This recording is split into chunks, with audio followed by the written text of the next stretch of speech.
নমস্কার, জেএম জুয়েলার্সের পক্ষ থেকে চলে এসেছি। তো ধানতেরাসের কিন্তু আমাদের একটা লটারি খেলার কথা বলা হয়েছিল। তো তোমরা অনেকে এক্সাইটেড ছিলে লটারি খেলাটা দেখার জন্য।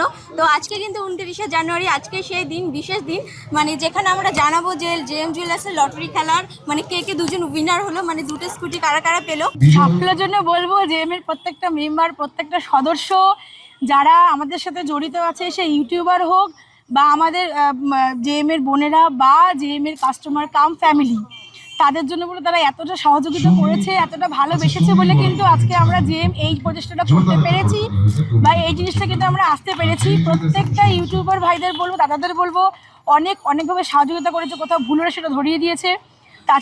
এদের কিন্তু যোগদান আমাদের কাছে অনেকটা। এরা না থাকলে, এরা সকলে না থাকলে কিন্তু জেএম কিন্তু এতটা জায়গায় পৌঁছতে পারতো না বা এই জায়গায় কিন্তু আসতে পারতো না। সকলকে থ্যাংক ইউ, সকলকে ধন্যবাদ আমাদের সাথে পাশে থাকার জন্য। জেএম মানি ফ্যামিলি। আগামী দিনে অনেক কিছু দেখা যাবে, সেগুলো ক্রমশ প্রকাশ্য, সেটা এখন বলা যাবে না। সেটা জেএম এ আস্তে আস্তে সেটা রিভিল হবে। আস্তে আস্তে কিন্তু চেষ্টা করবো যাতে প্রত্যেকে একটু হলেও সোনা নিতে পারে, প্রত্যেকে একটু হলেও সোনা নিজের বাড়িতে নিয়ে যেতে পারে। চেষ্টা এটাই করবো। একটু দেখবো, যদি আরেকটু সামনে দিতে চান বলবো, খুব ভালো হয়। হ্যাঁ একটু মাইকটা একটু দেবে। হ্যাঁ, আচ্ছা, এবার বলি, জেএমএ থেকে লাইভে চলে এসেছি। প্রত্যেকে কিন্তু লাইভটা দাও, অসুবিধা নেই, দাও। জেএম থেকে লাইভে চলে এসেছি, প্রত্যেকে লাইভটা জয়েন করো। কাউন্টডাউন কিন্তু শুরু হয়ে গেছে। যেটার অপেক্ষায় তোমরা এত দিন ধরে ছিলে, সেই ধানতেরাস থেকে ছিলে, সেই কাউন্টডাউন কিন্তু শুরু হয়ে গেছে। আমরা কিন্তু শুরু করতে চলেছি লটারিটা। তো লটারিতে কিন্তু কার নাম উঠবে আমি জানি না, কে লাকি তাও কিন্তু জানি না। আমরা কিন্তু পুরোটা ঘুরিয়ে দিচ্ছি, একবার দেখে নাও। পুরো কিন্তু আমাকে ঘুরিয়ে দেবো, দাদাকে ঘুরিয়ে দিতে বলবো, দেখে না একবার। প্রত্যেকে লাইভে কিন্তু জয়েন হয়ে যাও চটজলদি। তোমরা খুব অধীর আগ্রহে বসেছিলে যে কবে আমাদের লাইভটা হবে, তো সেই কিন্তু আজকে চলে এসেছে লাইভটা। তোমরা প্রত্যেকে কিন্তু জয়েন করো, খুব শিগগিরই জয়েন হয়ে যাও প্রত্যেককে। দেখো, এখানে কিন্তু মেলানো হচ্ছে, এখানে কিন্তু কোনোভাবে এ করা হয়নি, পার্সোনালিটি করা হচ্ছে না, মেলানো হচ্ছে। এবার দেখো উল্টোপাল্টা কিন্তু দেওয়া হচ্ছে, উল্টোপাল্টা দেওয়া হচ্ছে, দেখো উল্টোপাল্টা দেওয়া হচ্ছে। এবার দেখো এখান থেকে তোলা হবে। প্রত্যেকে লাইভটা খুব শিগগিরই জয়েন হও। কাউন্টডাউন কিন্তু শুরু হয়ে গেছে এবং কিন্তু সেই লাকি ড্র কে হতে চলেছে আমরা কিন্তু এখন পেয়ে যাব, যে কে সেই স্কুটিটা পেয়ে যাবে। প্রথম ফার্স্ট প্রাইজ কিন্তু তোলা হবে এখন। আচ্ছা, ফার্স্ট প্রাইজ ছিল কিন্তু অসীম মাঝি, আমাদের জেএম এর কর্ণধার। তো তার হাত দিয়ে কিন্তু শুভ সূচনাটা আমরা করছি। জেএম এর কর্ণধার দেখুন, প্রত্যেকে দেখুন, সে কিন্তু তাকায়নি একদম না, তাকিয়ে কিন্তু তুলছে। প্রত্যেকে ক্ল্যাপ করো, প্রত্যেকে ক্ল্যাপ। একটা টান উত্তেজনা কিন্তু, প্রত্যেকে একটা ক্ল্যাপ করো। টান কিন্তু উত্তেজনা। কে পাচ্ছে সেই স্কুটিটা, কে পাচ্ছে আমরা তো দেখে নেবো, কিন্তু কে পাচ্ছে সেই লাকি। টান কিন্তু সবার মনে ধকধক করছে যে কে পাচ্ছে সেই স্কুটিটা। সবার কিন্তু আমি একবার নিজে বুঝতে পারছি, সবার হৃৎপিণ্ড কিন্তু স্তব্ধ হয়ে গেছে যে না, আমি স্কুটিটা পাচ্ছি কিনা। প্রত্যেকে কিন্তু অধীর আগ্রহে ছিল। তো এই নাম কিন্তু উঠে আসলো। ফার্স্ট নাম কার এসছে একটু দেখে নি। ফার্স্ট নাম কিন্তু দেখে একটু কার এসেছে বলুন, নামটা কি আছে, নামটা একটু বলুন। ইছাপুর থেকে ক্লাব, সবাই ক্লাব। আমাদের ইছাপুর থেকে পেয়েছে, রীতা পাল ইছাপুর থেকে পেয়েছে কুপন নাম্বার 50। ফার্স্ট প্রাইজ কিন্তু পেয়ে গেল। এটা কিন্তু গেল ব্লু কালারের স্কুটি, মানে ফার্স্ট প্রাইজ রীতা পাল, ভাগ্যবতী প্রথম স্কুটি। আমার মেনশন করো ব্লু কালার। আচ্ছা, রীতা পাল বলছেন। আমরা জেএম জুয়েলার্সের পক্ষ থেকে জানাচ্ছি একটা খুশির সংবাদ আপনাকে দেওয়া হয়েছে। সেটা হলো, আপনি লাস্ট ধনতেরাসে আমাদের দোকান থেকে কেনাকাটা করেছিলেন, তার বিনিময়ে আপনি যে লাকি কুপন পেয়েছিলেন, তাতে আপনি প্রথম পুরস্কার অর্জন করেছেন, একটি স্কুটি পেয়ে যাচ্ছেন। ক্লাব সবাই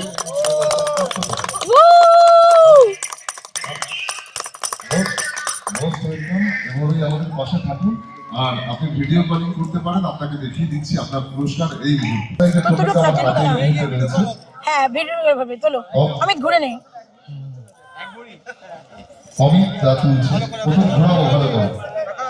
প্রত্যেকে দেখে নিন, প্রত্যেকে দাদা আচ্ছা, ওটা দাদা বলি, দাদা আমি একটু বলে, দাদা সেকেন্ড প্রাইজ কিন্তু তুলছে। দেখো অমিত মাঝি তুলছে, দেখো ও কিন্তু একদম অন্যদিকে তাকিয়ে আছে। টান কিন্তু উত্তেজনা, কে পাচ্ছে সেকেন্ড প্রাইজ, কে পাচ্ছে সেকেন্ড প্রাইজ। উঠে আসলো কিন্তু নাম, কে পাচ্ছে সেকেন্ড প্রাইজ। ক্ল্যাপ, প্রত্যেকে একটু ক্ল্যাপ করো। কে সেকেন্ড প্রাইজ, নামটা একটু দেখে নি। টুম্পা সাহা আনন্দমঠ। টুম্পা সাহা আনন্দমঠ, টুম্পা সাহা আনন্দমঠ কিন্তু সে কিন্তু পেয়ে গেল দ্বিতীয় স্কুটি। তো লাকি ড্রর কিন্তু দুটো নাম উঠে গেল, দুটো নাম কিন্তু আমরা পেয়ে গেলাম। একটা টুম্পা সাহা, আচ্ছা ভিডিও কল কিন্তু চলে এসেছে, ভিডিও কলে কিন্তু চলে এসেছে, ভিডিও কলে চলে এসেছে কিন্তু যায় ফার্স্ট স্কুটি পেয়েছে। আমরা আনন্দের সঙ্গে জানাচ্ছি দ্বিতীয় পুরস্কার পেয়েছেন টুম্পা সাহা। খুব ভালো লাগে যে আমি ভীষণ খুশি এত সুন্দর একটা অনুষ্ঠান করে, এবং যেসব ছোট ছোট বাচ্চারা এসেছিল যাদেরকে আমি দিতে পেরেছি কিছু, তার জন্য সাহায্য করতে পেরেছি, আমি কিন্তু খুব খুব খুশি। তো সবার জন্য বলবো প্রত্যেকে কিন্তু আমাদের পাশে থেকো এবং আমাদের সঙ্গে থেকো, জীবনকে এভাবেই ভালোবেসে যাও জেএমকে। পশ্চিমবঙ্গে সোনার তো কোনো অভাব নেই, কিন্তু জেম এন্ড জুয়েলার্স কিন্তু আলাদাভাবে উঠে এসেছে। এটা কি বলতে পারেন, কাস্টমারের ভালোবাসা না জেম জুয়েলার্স একটা দুটোই কাস্টমার যেরকম ভালোবাসা, কাস্টমারদের ভালোবাসা তো প্রচুর, তাছাড়া কিন্তু আমাদের কঠোর পরিশ্রম, যার জন্য কিন্তু জেএম আজকে এই জায়গাটায় আসতে পেরেছে। এবং কাস্টমারদের ভালোবাসা না থাকলে কিন্তু ফ্যামিলি মেম্বার, কাস্টমার না ফ্যামিলি মেম্বারদের কিন্তু ভালোবাসা না থাকলে কিন্তু জেএম এত যেতে পারতো না। তারা আমাদের জেএম এ যারাই আসে তারা কাস্টমার নয়, তারা আমাদের অ্যাজ এ ফ্যামিলি মেম্বার, সেভাবেই তারা জানে। তো ফ্যামিলি মেম্বার ভাবে কিন্তু তাদেরকে আমরা করি। অফার এখন মেকিং চার্জ কত চলছে? মেকিং চার্জ কিন্তু মাত্র 6% চলছে, মাত্র 6% চলছে, 6% মেকিং চার্জ। এত সোনার দোকান রয়েছে, এত দিন দিন দাম বাড়ছে সোনা তো, মানে মানুষ পরবর্তীতে বিজয় বলিয়ান, তপন কুমার এবং রাকেশ গুপ্তা তিনজনকে জেম এন্ড জুয়েলার্সের ভিডিও দেখলে আগ্রহ বেড়ে যায় সোনা কেনার। জেএম তো ফ্যামিলি, জেএম তো সোনার দোকান আমরা বলি না, জেএম হচ্ছে ফ্যামিলি। তো ফ্যামিলিতে আসতে গেলে তো আগ্রহ বাড়বেই, ফ্যামিলির সাথে ফ্যামিলি কানেক্ট মানে আগ্রহ তো বাড়বেই। প্রচুরই মাত্র 6%, সদস্য মাত্র 6%। বাইরে কিন্তু 24% হিসেবে এখন মাত্র 6%। সেটা আমাদের 6% বাইরেটা আমরা বলতে পারবো না, কিন্তু জেএমএ আসা মানে ফ্যামিলিতে ফ্যামিলি মেম্বার তো আসবেই। একদম অথেন্টিক ভাবে দুটো স্কুটি দেওয়া হলো দিদি, অথেন্টিক ভাবে দুটো স্কুটি দেওয়া হলো। হ্যাঁ, পরের বছর কি প্ল্যান আছে? এটা হবে পরের বছর দেখা যাক, আচ্ছা। নেক্সট টাইম দেখা যাক কি দেওয়া যায়, কিন্তু নতুন চমক। একদম স্বচ্ছভাবে সাধারণ মানুষের হ্যাঁ, কাছে জেএম পৌঁছে কিন্তু গেল। দেখো, জেএম কিন্তু সবসময় বলি জেএম কিন্তু সততার এক নাম। সঙ্গে জেএম আকাশ যেরকম বিদ্যুৎ জিনিসের বিদ্যুৎ জন্য বিদ্যুৎ সততা বিদ্যুৎ রাখে, প্রত্যেকটা জিনিস কিন্তু স্বচ্ছতা রাখে, এবং প্রত্যেকটা জিনিস যে দেখালো তোমরা দেখলে, স্বচ্ছতা প্লাস কিন্তু হচ্ছে সততার জন্য কিন্তু জেএম একদম পপুলার। জেএমে কিন্তু কোনো রকম ঠকবাজি বা কিছু করে কিন্তু জিনিস করা হয় না। তো জেএম পুরো ক্লিন, আমরা কিন্তু ভিডিওতে যেরকম বলি সেরকমই কিন্তু আমরা এখানে পাও। তাছাড়া কিন্তু আমাদের কোনো ভিডিও কিন্তু স্ক্রিপ্টেড থাকে না, তারা প্রত্যেকে যারা জানে তারা যারা এসছে, কোনো স্ক্রিপ্টেড ভিডিও থাকে না। প্রত্যেকে কিন্তু যথেষ্ট ভালো, আমাদের যত ইউটিউবার দাদারা আছে বা ভাইরা আছে, প্রত্যেক কিন্তু দিদিরা যত খুব সহযোগিতা করে আমাদের এই প্রচেষ্টায় থাকার জন্য, তাদেরকে অসংখ্য ধন্যবাদ। এভাবে তো আমাদের পাশে থাকো এবং সঙ্গে থেকো। বিজয় বলিয়ান, তপন কুমার, রাকেশ গুপ্তা। বিজয় অ্যাড্রেসটা হচ্ছে ইছাপুর আনন্দমঠ জেএম জুয়েলার্স, 4 নম্বর টিকিট কাউন্টার থেকে মাত্র 1 থেকে 1.5 মিনিটের ওয়াকিং ডিস্টেন্স।